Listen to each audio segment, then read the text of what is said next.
కేవలం పాశ్చాత్య దేశాల్లోనే కాదు, అభివృద్ధి చెందుతున్న భారత్లో కూడా ఆన్లైన్ ఓటింగ్ హల్చల్ చేస్తోంది. నిజామాబాద్ ఎంపీ స్థానం అలాగే బాల్కొండ అసెంబ్లీ సెగ్మెంట్లో ఎవరు ముందున్నారు అనే ఆసక్తితో జిల్లా ఓటర్లు కొత్త ఒరవడికి శ్రీకారం చుట్టారు. ఈ ఆన్లైన్ ఓటింగ్ పై 99 టీవీ ప్రత్యేక కథనం.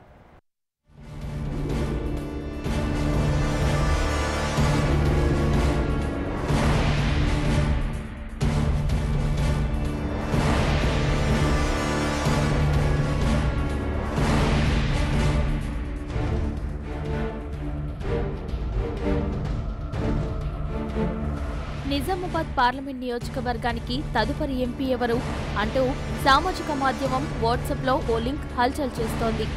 మీ ఓటు ఆన్లైన్లో వెంటనే వేయండి అంటూ ఆ లింక్లో పేర్కొనడంతో తమ నేతకే ఓటెయ్యాలంటూ ఆయా పార్టీలకు చెందిన నాయకుల అనుచరులు, కార్యకర్తలు మెసేజ్ను శరవేగంగా ఆయా గ్రూపులకు ఫార్వర్డ్ చేస్తున్నారు. అయితే ముందస్తుగానే ఈ అంతర్యుద్ధం అవసరమా అంటూ కొన్ని గ్రూపులలో పలువురు తమ ఆక్షేపణ తెలుపుతున్నప్పటికీ ఆన్లైన్ ఓటింగ్ జోరు మాత్రం కొనసాగుతూనే ఉంది. నెక్స్ట్ ఎంపీ యాప్ అనేటువంటి యాప్ ఏదైతే ఉందో దాంట్లో ఎవరైతే వాళ్ళ అభిప్రాయాలు వ్యక్తం చేస్తున్నటువంటి విషయంగా చూపిస్తున్నారో ఇది కొంతమంది తమకు అనుకూలమైనటువంటి వ్యక్తులతో శక్తులతో చేయించుకున్నట్టుగా కనబడతా ఉంది.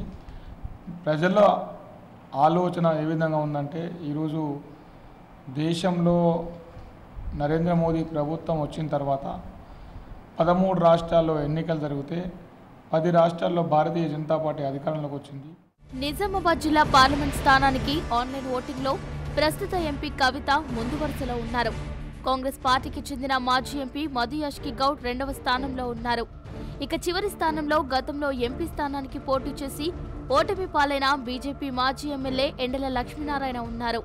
ఇక బాల్కొండ అసెంబ్లీ స్థానానికి ఆన్లైన్ ఓటింగ్ నిర్వహించగా కాంగ్రెస్ పార్టీకి చెందిన ప్రభుత్వ మాజీ విప్ ఇరవత్రి అనిల్ ఆధిపత్యంలో ఉండగా ఆ తర్వాత స్థానాన్ని తెరాస రాష్ట్ర నాయకుడు ముత్యాల సునీల్ రెడ్డి దక్కించుకున్నారు.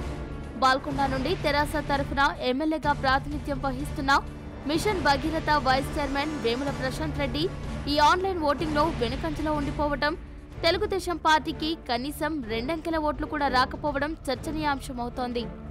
కేంద్రంలో అధికారంలో ఉన్న బీజేపీ పరిస్థితి కూడా ఇంచుమించు టీడీపీ తరహాలోనే ఉంది. సామాజిక మాధ్యమాన్ని అనుకూలంగా మలుచుకొని ఆన్లైన్ పోల్ అంటూ ముందస్తుగానే ఎన్నికల వేడిని రాజేస్తుండడం బాల్కొండ నియోజకవర్గంలో సర్వత్రా చర్చనీయాంశమవుతోంది. ఎన్నికలు సమీపిస్తున్నాయి. రాగల 2 సంవత్సరాల్లో ఖచ్చితంగా ఎన్నికలు రాబోతా ఉన్నాయి. గత 50-60 సంవత్సరాలుగా పరిపాలించిన కాంగ్రెస్ పార్టీ ఒకటైతే కళ్ళబొల్లి మాటలు, ఉద్యమ పేరుతోటి అబద్ధాలు, భ్రమలు పెట్టి అధికారంలోకి వచ్చి తెలంగాణ ప్రజల్ని బంగారు బాటని చెప్పి మహా దరిద్రమైన బాటలో నెట్టివేసినటువంటి పార్టీ టీఆర్ఎస్. మూడవది మతోన్మాద party BJP.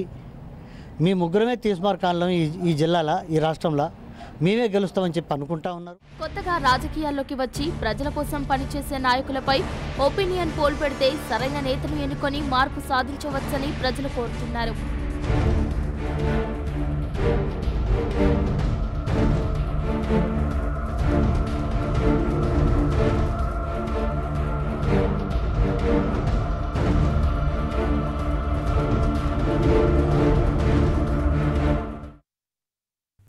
For more updates, please subscribe 99 TV Telugu.